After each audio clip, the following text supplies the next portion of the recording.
यहाँ पे वेलकम ही सभी जो भी भावी शिक्षक हैं इन फ्यूचर। तो यहाँ पे जो है हमारी, जैसा आप जानते हैं सब कि सुपर टेट की क्लासेस है ना, हम यहाँ पे जो है आपकी चला रहे हैं।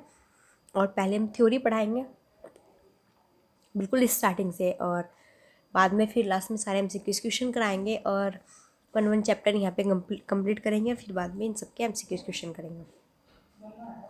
तो हमने यहाँ पे वैदिक कालीन शिक्षा देख ली है, बौद्धकालीन शिक्षा देख ली है ना। तो ये सारी शिक्षा हमने यहाँ पे देख ली है। तो अब हम यहाँ पे बात करेंगे मुस्लिम कालीन शिक्षा की। फ्रेंड्स बहुत इंपॉर्टेंट है ये। तो अब हम यहाँ पे देखने वाले हैं मुस्लिम कालीन शिक्षा। बौद्धकालीन शिक्षा हो गई हमारी कंप्लीट, और वैदिक कालीन हमने पढ़ लिया। इनमें बहुत इंपॉर्टेंट है, बहुत ज़्यादा इंपॉर्टेंट है। तो जिस फ्रेंड्स ने भी वो फर्स्ट वाला पार्ट यहाँ पे अब तक नहीं देखा है ना थ्योरी का, तो वो देख लीजिएगा। हमने बिल्कुल स्पेशल से यहाँ पे बनाई हुई है प्लेलिस्ट भी, चेक करके देख लेना। और ये आज आपकी सेकेंड वीडियो है, बहुत इंपॉर्टेंट है, यहाँ से हूबहू क्वेश्चन बनेंगे आपके। तो आज हमारा जो यहाँ पे टॉपिक है वही मुस्लिम कालीन शिक्षा। और जैसा मैंने आपको बता रखा है इसमें कि हमारा शिक्षण कौशल यहाँ पे चला हुआ है, और शिक्षण कौशल में ही हमारा सेकंड पार्ट है। इसमें हम पढ़ेंगे मुस्लिम कालीन शिक्षा। जो मुस्लिम कालीन शिक्षा है इसकी स्टार्टिंग कैसे होती है, कहाँ से होती है ना। तो जो बिस्मिल्लाह खानी रस्म है ना, तो यहाँ से जो है होती है मुस्लिम कालीन शिक्षा की स्टार्टिंग। कहाँ से? बिस्मिल्लाह खानी रस्म से होती है मुस्लिम कालीन की स्टार्टिंग। और जिनकी उम्र 4 वर्ष 4 महीने और 4 दिन थी। तो मुस्लिम कालीन शिक्षा बिल्कुल ऐसे हूबहू पूछेगा कि इसकी स्टार्टिंग कहाँ से होती है, तो बिस्मिल्लाह खानी रस्म से होती है। और उम्र कितनी? 4 वर्ष 4 महीने 4 दिन। अच्छा, बिस्मिल्लाह शब्द का क्या अर्थ होता है? इसका अर्थ होता है अल्लाह के नाम पर। क्या होता है? अल्लाह के नाम पर। तो बिल्कुल हूबहू पूछेगा आपसे आयोग कि बिस्मिल्लाह शब्द का अर्थ क्या होता है, तो अल्लाह के नाम पर होता है। यहाँ पे फिर एक क्वेश्चन बनता है कि मुस्लिम जो कालीन शिक्षा है ना, इसके 2 पार्ट्स हैं। यहाँ पे मैंने लिखा हुआ है, देखो उधर 2 पार्ट्स। एक तो यहाँ पे प्राइमरी शिक्षा और एक यहाँ पे उच्च शिक्षा। तो मुस्लिम कालीन शिक्षा को 2 भागों में डिवाइड किया गया है। एक तो यहाँ पे प्राइमरी शिक्षा, एक यहाँ पे उच्च शिक्षा। जो प्राइमरी शिक्षा होती है, प्राइमरी शिक्षा में जो है यहाँ पे शिक्षा आपकी जो प्राथमिक शिक्षा होती है वो मकतबों में होती है। और जो यहाँ पे आपकी द्वितीय शिक्षा होती है, जो ये आपकी उच्च शिक्षा होती है, ये कहाँ पे होती है? मदरसों में। ये बहुत इंपॉर्टेंट है। ऐसे पूछा जाता है कि मुस्लिम कालीन में जो शिक्षा होती है, तो प्राथमिक शिक्षा यहाँ पे कहाँ होती है? तो मकतबों में होती है। और उच्च शिक्षा जो होती है आपकी कहाँ होती है मुस्लिम कालीन की? तो मदरसों में। ऐसे पूछा जाता है कि मकतबों की जो प्राथमिक शिक्षा होती है वो किस कालीन की होती है? तो वो मुस्लिम कालीन की होती है। मदरसों की जो उच्च शिक्षा होती है वो किस कालीन में होती है? मुस्लिम कालीन। तो कैसे भी क्वेश्चन यहाँ पे आयोग बना सकता है, बस आपको चारों तरफ से फिट रहना है। फिर यहाँ पे कुछ हम इम्पोर्टेंट पॉइंट्स देखेंगे। तो यहाँ पे कुछ इम्पोर्टेंट पॉइंट्स हैं। जो मकतब शब्द है, मकतब शब्द ये अरबी भाषा के कुतुब से बना है, जिसका अर्थ है क्या? पढ़ना।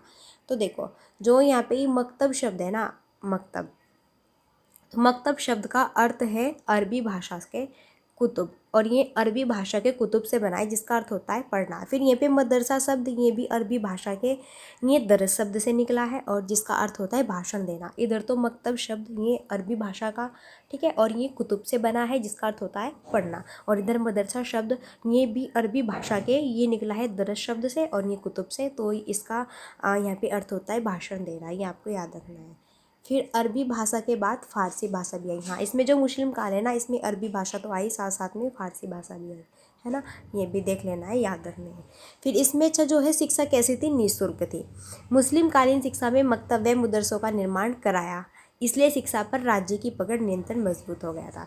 तो हाँ, अगर हम आपको यहाँ पे बता दें तो इसमें भी शिक्षा आपकी जो एजुकेटेड थी वो क्या थी भाई? निःशुल्क थी। और मुस्लिम कालीन शिक्षा में मकतब और मदरसों का निर्माण भी कराया, है ना।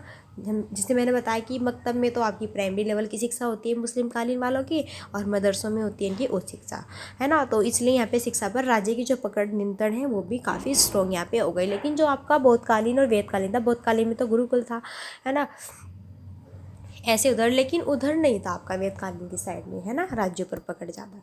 चलिए फिर नेक्स्ट, अब यहाँ पे हमारा नेक्स्ट पॉइंट्स आता है, और ये नेक्स्ट बनेगा फिर मुस्लिम कालीन शिक्षा में विभिन्न प्रकार की उपाधियाँ। आइए देखते हैं। तो मुस्लिम कालीन शिक्षा में विभिन्न प्रकार की उपाधियाँ कौन कौन सी हैं? तो यहाँ पे इस्लाम धर्म में जो पूरा निपुण है, अरबी फारसी साहित्य में जो निपुण है, तर्कशास्त्र में जो निपुण है, गणित में जो निपुण है, उनको क्या कहते हैं? जिसको मुस्लिम कालीन शिक्षा में, है ना, इस्लाम धर्म का पूरा ज्ञान है उनको आमील कहते हैं। क्या कहते हैं? आमील कहते हैं।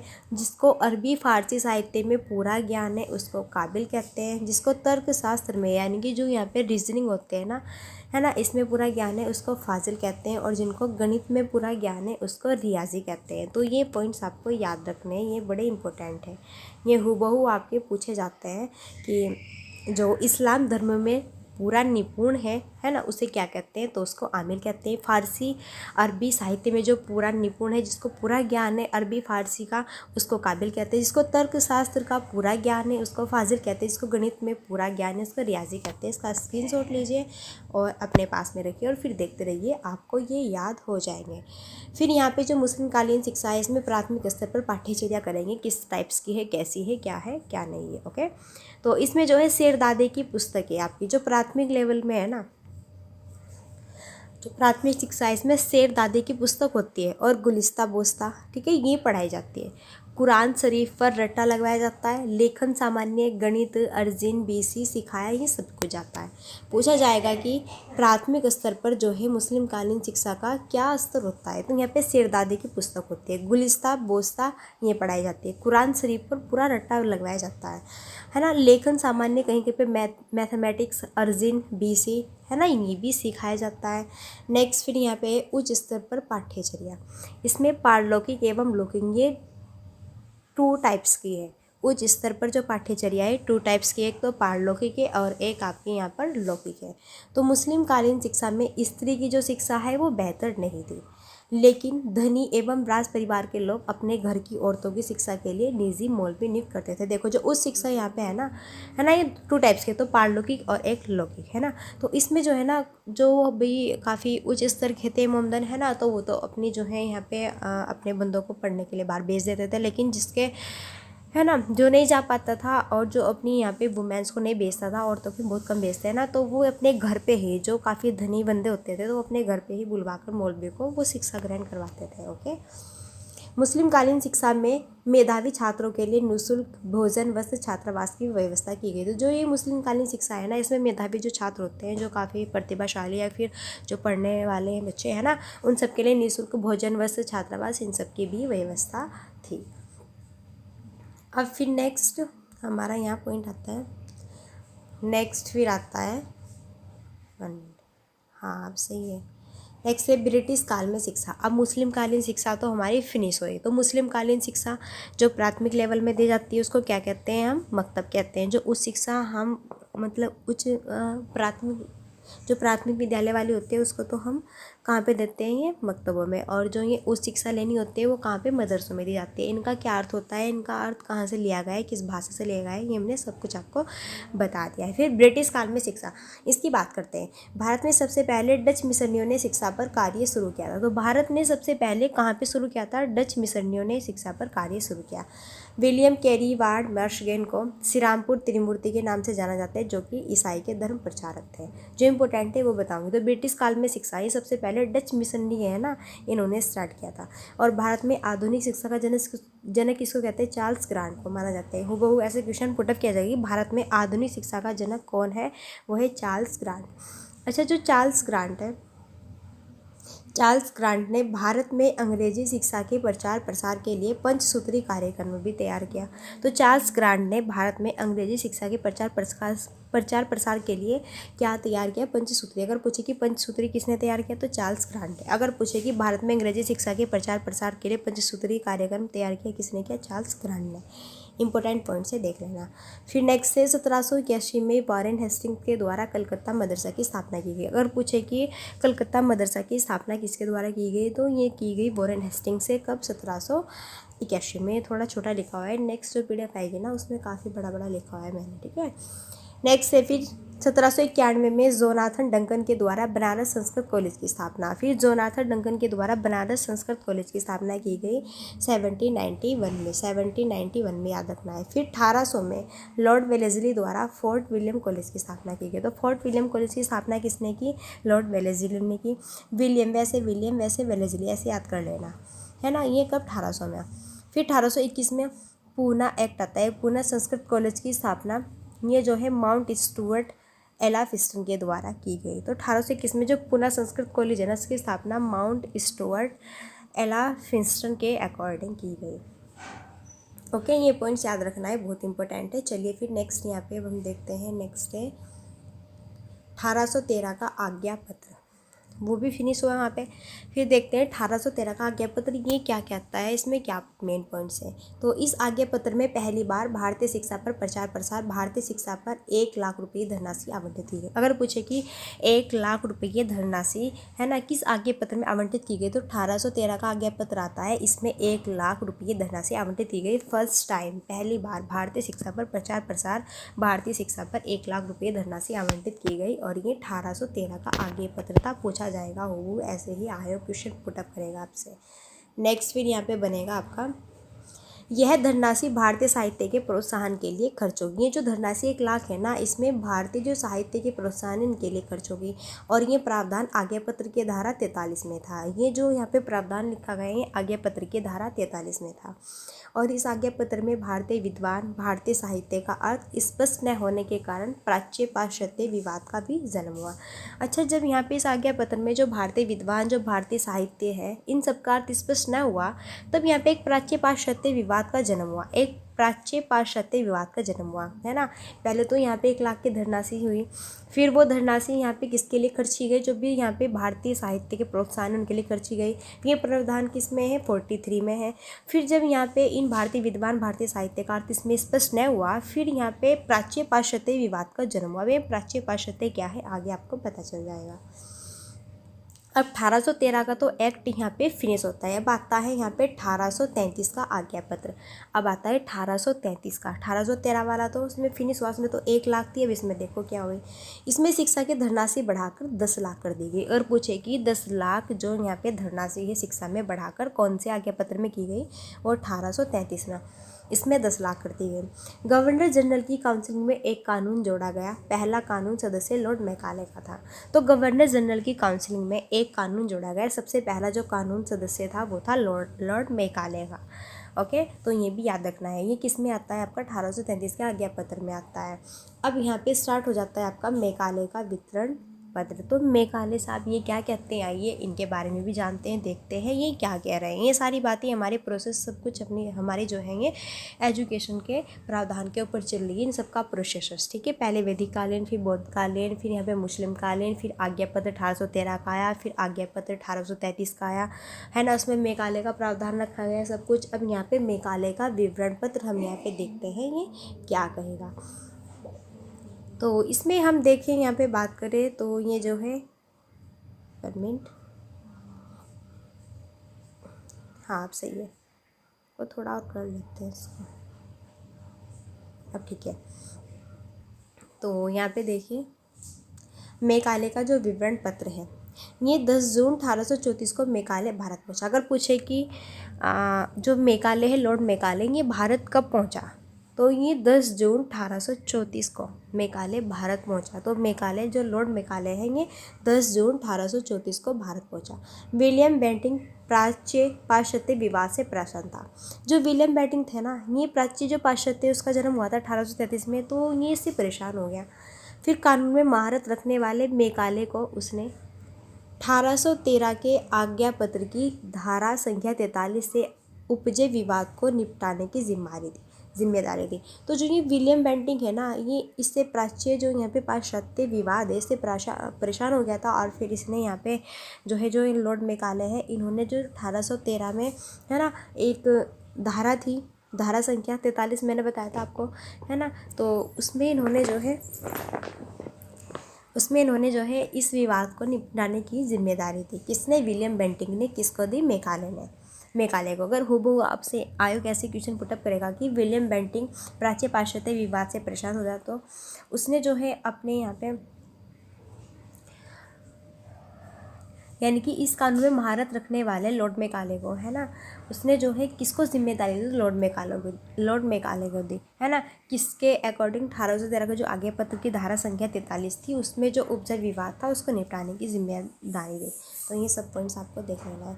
फिर है मेकाले ने विवाद पर अध्ययन किया। हाँ भाई, अब उसको दे दिया है, सौंप दिया है, तो वो भी कर देगा। वो बहुत सारा बिल्कुल बहुत ही एक चीज़ जो हम कह सकते हैं ना यहाँ पे कि एक बहुत ही अच्छा यहाँ पे रूप बना हुआ है। बिल्कुल अच्छे से हम यहाँ पे पढ़ रहे हैं सब कुछ, है ना, स्टार्टिंग से, और बिल्कुल सब कुछ लाइन वाइज है और सब कुछ चलता आ रहा है स्पेशल से। तो भी मेकाले ने विवाद पर अध्ययन किया, है ना।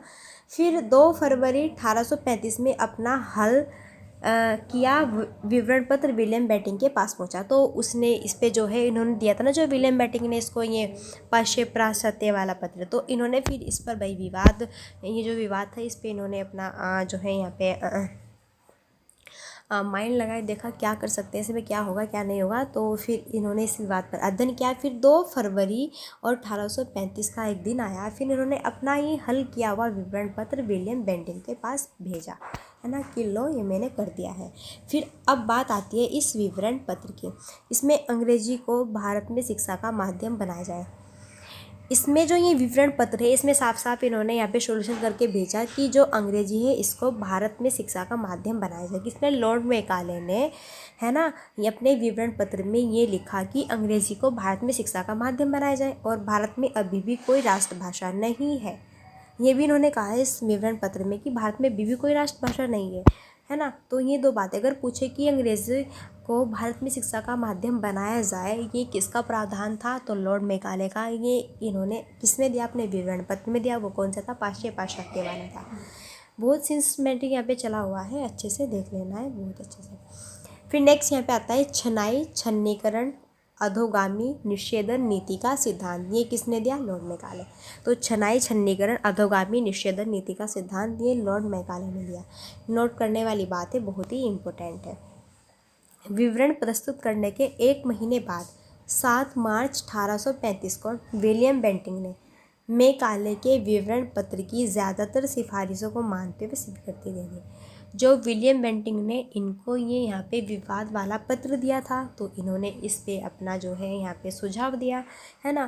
फिर जब इन्होंने इस पे सुझाव दिया फिर इसको दे दिया फरवरी में। और कब दिया था भाई? 1800 यहाँ पे जो है इन्होंने 35 में दे दिया था, 33-35 में। तो जब इन्होंने यहाँ पे दे दिया था फिर 7 मार्च 1835 को विलियम बेंटिंक ने मेकाले के विवरण पत्र की ज़्यादातर सिफारिशों को माना और इसको स्वीकृति दे दी कि हाँ आप जो है कुछ बातें सही कह रहे हैं, है ना।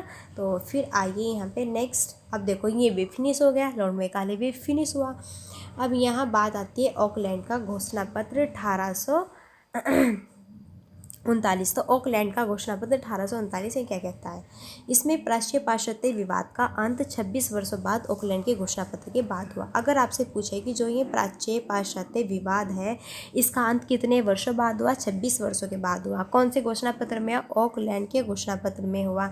कब हुआ? 1839 में हुआ। तो सब कुछ सिस्टमेटिक चला हुआ आ रहा है, आपको बस देखना है कि हाँ क्या क्या चल रहा है। तो ऑकलैंड का घोषणा पत्र 1839 आता है। प्राच्य पाश्चात्य विवाद आपका स्टार्टिंग से चला आ रहा है 1833 से 1813-33 से, है ना। तो उसका अंत 26 वर्षों के बाद हुआ। और ये कब हुआ? ऑकलैंड के घोषणा पत्र के बाद हुआ। और इस पत्र में धनराशि बढ़कर कितनी हो गई आपकी? यहाँ पे 31,000 रुपये हो गई। कितनी? 31। ओके, तो ये भी यहाँ पे देखना है। पहले तो 1 लाख हुई, फिर 10 लाख हुई, फिर 31,000 हुई, है ना। चलिए अब आता है बहुत इंपॉर्टेंट है वुड का घोषणा पत्र और वुड का डिस्पैच। वुड का घोषणा पत्र या फिर वुड का डिस्पैच, ये इसको ही कहते हैं। वुड का घोषणा पत्र हो या फिर वुड का डिस्पैच हो। इंपॉर्टेंट पॉइंट्स है। इसकी तिथि क्या थी? तो 19 जुलाई 1854 में आया। तो वुड का घोषणा पत्र कब आया? 19 जुलाई 1854 में। इसका विस्तार जो है 100 इन्होंने इसमें अनुच्छेद लिखे। कितने भाई? 100 अनुच्छेद। अध्यक्ष इसके कौन? Charles Wood. इनका पूरा नाम है चार्ल्स वुड।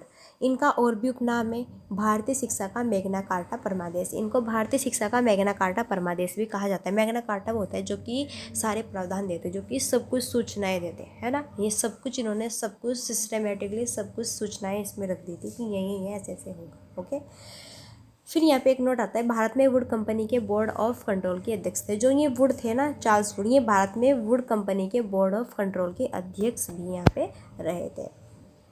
तो देखो वुड का घोषणा पत्र कब आया? 19 जुलाई 1854 में। 100 अनुच्छेद थे। अध्यक्ष इसके चार्ल्स वुड थे, है ना। और इसके और उपनाम थे भारतीय शिक्षा का मैग्ना कार्टा परमादेश, इसको कहते हैं। भारत में वुड कंपनी के बोर्ड ऑफ कंट्रोल के ये अध्यक्ष भी थे यहाँ पे। फिर कुछ प्रमुख सिफारिशें देख लेते हैं, ये इसकी ही है। तो मेकाले की छनाई की नीति को बंद करना, इन्होंने कहा है, ये वुड चार्ल्स वुड की बातें हो रही हैं। चार्ल्स वुड ने कहा कि जो मेकाले ने अपनी नीति दी है ना, इसको बंद कर दो। भारत में शिक्षा का माध्यम किसी भी भाषा को बनाया जाए, सिर्फ ओनली अंग्रेजी को नहीं। जो लॉर्ड मेकाले, इन्होंने कहा कि भारत में जो है शिक्षा का जो माध्यम वो अंग्रेजी हो, लेकिन इन्होंने कहा यहाँ पर वुड ने कि नहीं, भारत में शिक्षा का माध्यम किसी भी भाषा को बनाया जाए, सिर्फ यहाँ पे अंग्रेजी नहीं। भारत में कंपनी भारतीयों की शिक्षा का भार वहन करें। भारत में जो कंपनी भारतीय है ना, इनमें शिक्षा का भार वहन करें। और भारत में प्राथमिक जो मिडिल हाई स्कूल कॉलेज विश्वविद्यालय की व्यवस्था की जाए। इनकी भारत में primary middle high school college विश्वविद्यालय इन सबको खोला जाए। लंदन विश्वविद्यालय को मानक मानकर बम्बई, कलकत्ता, मद्रास जैसे शहरों में भी विश्वविद्यालय की स्थापना की जाए। इन्होंने कहा है कि जो लंदन विश्वविद्यालय, इसको मानक मानकर, इनकी सपोर्ट लेकर बम्बई, कलकत्ता, मद्रास बड़ी बड़ी सिटी हैं ये, तो इन सिटियों में जो है यहाँ पे विश्वविद्यालयों की स्थापना की जाए।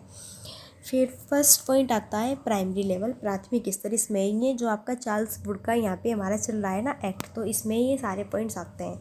तो इसमें प्राइमरी लेवल वाला, इसमें जो है प्राथमिक स्तर पर देसी भाषा या अंग्रेजी को भी बनाया जाए। इन्होंने कहा चार्ल्स वुड ने कि इसमें देशी भाषा है या फिर अंग्रेजी, इन सबको बनाया जाए। उच्च स्तर पर अंग्रेजी सिर्फ ओनली। प्राथमिक स्तर पर तो देसी भाषा, कोई भी मातृभाषा देसी भाषा अंग्रेजी को भी बनाया जाए, चलो ठीक है, चलेगा। उच्च स्तर पर सिर्फ ओनली अंग्रेजी ही केवल, उच्च स्तर पर क्या, अंग्रेजी केवल। नए विद्यालय न खोलकर पहले विद्यालयों को ही सहायता अनुदान राशि दी जाए। इन्होंने जो चार्ल्स वुड है, इन्होंने कहा है कि नए विद्यालय ना खोले, जो पहले से विद्यालय खुले हुए हैं ना, इनको ही अच्छे से प्रोसेस करके इन पर ही आप सिस्टमेटिक यहाँ पे एक हेल्प के माध्यम से इनको ही अच्छा करो, ग्रो करो। स्त्री शिक्षा, मुसलमानों की शिक्षा के लिए विशेष प्रावधान किए जाए। जो स्त्री शिक्षा है, जो मुसलमानों की यहाँ पे वुमेन्स है, इनके लिए भी एक अलग से स्कूलों की, विश्वविद्यालयों की यहाँ पे स्थापना की जाए। भारतीयों को प्राथमिक स्तर से ही व्यवसायिक शिक्षा दी जाए। जो भारतीय, इनको प्राइमरी लेवल से ही व्यवसाय, यानी कि जिससे कि आगे चल के अपने हस्तशिल्प के माध्यम से कुछ कर सके, ठीक है, व्यवसाय कर सके, रोजी रोटी कमा सके, ये इन्होंने यहाँ पे कहा है। जन शिक्षा का प्रचार प्रसार से ये सब कुछ किया जाए। अब बात आती है यहाँ वुड के घोषणा पत्र के 5 महत्वपूर्ण निर्णय। तो वुड ने अपने घोषणा पत्र में 5 इंपॉर्टेंट निर्णय दिए। कौन कौन से, देखो देखते हैं, यहाँ पे सिस्टमेटिक ऐसे दिए हुए हैं, पढ़ते हैं। प्राथमिक एवं माध्यमिक विद्यालयों की संख्या बढ़ाई जाए। इन्होंने कहा है वुड ने कि जो प्राइमरी और जो यहाँ पे माध्यमिक, मिडल जो यहाँ पे ये हैं स्कूल्स, इनकी संख्या बढ़ा दी जाए। देसी तथा मिसरणियों के प्रयास को वरीयता दी जाए। जो देशी और जो मिसरणीय है ना, ये भी जो है, इनको भी लाया जाए, इनको भी यहाँ पे अच्छे से बढ़ावा दिया जाए। शिक्षा में छात्रवृत्ति का भी प्रावधान किया जाए। जो ये आपको स्कॉलरशिप दी जाती है ना, इसका भी प्रावधान किया जाए। निःसंवेदन की नीति को बंद किया जाए। जो निःसंवेदन है ना, इसकी नीति को बंद कर दिया जाए। और यहीं पे जो है भारतीय भाषाओं को प्रोत्साहित किया जाए। जो भारतीय लैंग्वेज है ना, जो हमारी इंडियन लैंग्वेज है, पहले से चली आ रही है, तो उनको तो भाई प्रोत्साहित किया ही जाए, ये तो इम्पोर्टेंस है। तो अब यहाँ पे देखो, यहाँ पे जो है फिनिश हो जाता है हमारा, ओके। अब फिर यहाँ पे नेक्स्ट हम बात करेंगे नेक्स्ट वीडियो में। तो ये आपको सारा यहाँ पे सिस्टमेटिक लेवल कैसा लगा। सबसे पहले तो हमने वैदिक कालीन देखा, फिर हमने बौद्ध कालीन देखा, फिर यहाँ पे हमने सबसे पहले, है ना, फिर यहाँ पे हमने देखा मुस्लिम कालीन। और मुस्लिम कालीन में इसकी स्टार्टिंग कैसे होती है, इसका क्या अर्थ होता है ना, इसका ये अर्थ होता है। इसको भी 2 भागों में डिवाइड किया, 2 पार्ट्स। प्राइमरी लेवल में कहाँ पे दी जाती है, मकतबे में। हूबहू पूछेगा कि प्राथमिक शिक्षा, मुस्लिम कालीन शिक्षा जो है कहाँ पर देते हैं, मकतबों में। और उच्च शिक्षा जो है मुस्लिम कालीन वाले कहाँ पे देते हैं, मदरसों में। फिर इंपॉर्टेंट पॉइंट्स बताए। मकतब शब्द अरबी भाषा के कुतुब से बनाए, जिसका अर्थ है पढ़ना। मदरसा अरबी भाषा के दरस से बनाए, जिसका अर्थ है भाषण देना। फिर यहीं पे जो है हमने सारे ये पॉइंट्स देखे हैं ना, ये बहुत इंपॉर्टेंट थे। फिर यहीं पे हमने जो है यहाँ पे इसका कुछ मुस्लिम कालीन की उपाधि देखा। इस्लाम धर्म में जो पूरा ज्ञान निपुण था, उसको क्या कहते हैं, आमिल, काबिल, फाजिल, है ना, ये सभी। फिर यहाँ पे हमने ब्रिटिश काल में शिक्षा, इस पे बात की।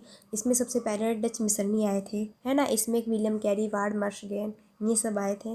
और भारत में आधुनिक शिक्षा का जनक किसको? चार्ल्स ग्रांट को। और चार्ल्स ग्रांट ने भारत में अंग्रेजी शिक्षा के प्रचार प्रसार के लिए पंचसूत्री कार्यक्रम भी रेडी किया। और वही 1781 में वॉरेन हेस्टिंग्स के द्वारा कलकत्ता मदरसा की स्थापना की गई। फिर यहीं पे 1791 में जोनाथन डंकन ने बनारस संस्कृत कॉलेज की स्थापना की। फिर 1800 में लॉर्ड वेलेज़ली ने फोर्ट विलियम कॉलेज की स्थापना की। फिर 1821 में पुणे संस्कृत कॉलेज की स्थापना की। ओके। फिर यहाँ नेक्स्ट आपका 1813 का आज्ञा पत्र आता है और इसमें जो है 1 लाख रुपये धनराशि आवंटित की गई अपनी भारतीय शिक्षा का प्रचार प्रसार करने के लिए, है ना। फिर ये कहाँ कहाँ खर्च की गई? ये धारा 43 में थी, है ना। तो फिर इसमें जो आपका ये 1813 का आज्ञा पत्र है, यहीं पे ही पाश्चात्य पाश्चात्य है ना आपका, ये विवाद शुरू हो गया। फिर आता है 1833 का आज्ञा पत्र। इसमें जो है 10 लाख कर दी गई बढ़ाकर। इसमें एक बंदा आता है लॉर्ड मेकाले, है ना। फिर यहाँ पे लॉर्ड मेकाले का विवरण पत्र आता है। फिर ये 10 जून 1834 को भारत पहुँचते हैं, है ना। फिर जो विलियम बेंटिंग है ये इसके बारे में इनसे चर्चा करते हैं और ये इनसे परेशान होकर इनको इसके बारे में बताते हैं। 1813 में जो ये स्टार्ट हुआ था आपका, है ना। फिर ये अपना यहाँ निर्णय देते हैं। लॉर्ड मेकाले इस पर विवाद करते हैं और ये फिर 2 फरवरी 1835 को अपना ये सॉल्यूशन किया हुआ विलियम बेंटिंग के पास पहुँचाते हैं। फिर इसमें जो है ये सब बताते हैं कि अंग्रेजी को भारत में शिक्षा का माध्यम बनाया जाए या कोई भी यहाँ पे राष्ट्रभाषा नहीं है। छन्नीकरण ये सब लॉर्ड मेकाले का है। फिर इंपॉर्टेंट पॉइंट्स यहाँ पे आता है ना। फिर ये इसको दे देते हैं 1 महीने बाद, 1 महीने तक सोल्यूशन निकालते हैं। 7 मार्च 1835 को विलियम बेंटिंग ने मेकाले के विवरण पत्र पर, ठीक है, स्वीकृति दे दी कि हाँ तुम सही कह रहे हो। फिर नेक्स्ट यहाँ आता है ऑकलैंड का घोषणा पत्र 1839, है ना। इसमें जो है पूर्ण रूप से जो प्राच्य पाश्चात्य विवाद हुआ था ना, ये फिनिश हो जाता है। ये कितना 26 साल में फिनिश होता है, किसमें? ऑकलैंड के घोषणा पत्र में। और इसमें 31,000 रुपये हो जाती है बढ़कर आपके। वुड का जो घोषणा पत्र है इसको ही वुड का डिस्पैच कहते हैं। फिर इसमें इंपॉर्टेंस पॉइंट्स ये रहता है कि इसका कब स्टार्टिंग हुई? 19 जुलाई 1854 में। विस्तार इसमें कितने 100 अनुच्छेद लिखे। अध्यक्ष तो चार्ल्स वुड पूरा नाम है। उपनाम भारतीय शिक्षा का मैग्ना कार्टा कहते हैं इनको। नोट, भारत में वुड कंपनी के बोर्ड ऑफ कंट्रोल के अध्यक्ष थे ये। प्रमुख सिफारिश है ना, इन्होंने यहाँ पे बताई कि ये जो मेकाले ने अपनी नीति थी इनको बंद करो सबसे पहले। और यहाँ पे लैंग्वेज, कोई भी लैंग्वेज रखी जाए यहाँ पे, है ना। ये नहीं कि सिर्फ ओनली अंग्रेजी। तो भारत में जो है भारत कंपनी की शिक्षा का भार वहन करें, है ना। Primary, middle, high school, college, विश्वविद्यालय इन सबकी स्थापना की जाए। लंदन विश्वविद्यालय को सपोर्ट मानकर बम्बई, कलकत्ता, मद्रास इन सबको ओपन करें, है ना। तो प्राइमरी स्तर पर, उच्च स्तर पर इस पे तो कोई भी लैंग्वेज हो, अंग्रेजी भी रखा जाए। और सिर्फ उच्च स्तर पर अंग्रेजी ही हो। ये किसके चल रहे हैं? वुड के चल रहे हैं यहाँ पे, है ना। फिर ये सारी बातें इन्होंने कही यहाँ पे, हमने अच्छे से पढ़ा है। फिर बोर्ड का घोषणा पत्र के यहाँ पे 5 इंपॉर्टेंस निर्णय आते हैं। इन्होंने इसमें कहा ये सब यहाँ पे किए जाए, लेकिन फिर भी मानना ये है कि इनका भी नहीं चला यहाँ पर, है ना। फिर नेक्स्ट देखते हैं कि कौन आता है। तो चलिए फिर हम मिलते हैं नेक्स्ट वीडियो में भाई। अब अगर आपको ये अच्छा लगा है ना तो वीडियो को जल्दी जल्दी लाइक कर दीजिए और शेयर कर दीजिए, ज़्यादा से ज़्यादा सब्सक्राइब करें, ठीक है, सबसे पहुँचाए। और भाई अगर आपको अच्छा लगे तो सब्सक्राइब कर लेना, बेस्ट है आपके लिए। तो चलिए फिर मिलते हैं नेक्स्ट वीडियो में, तब तक के लिए। So thanks for watching, keep study and bye bye.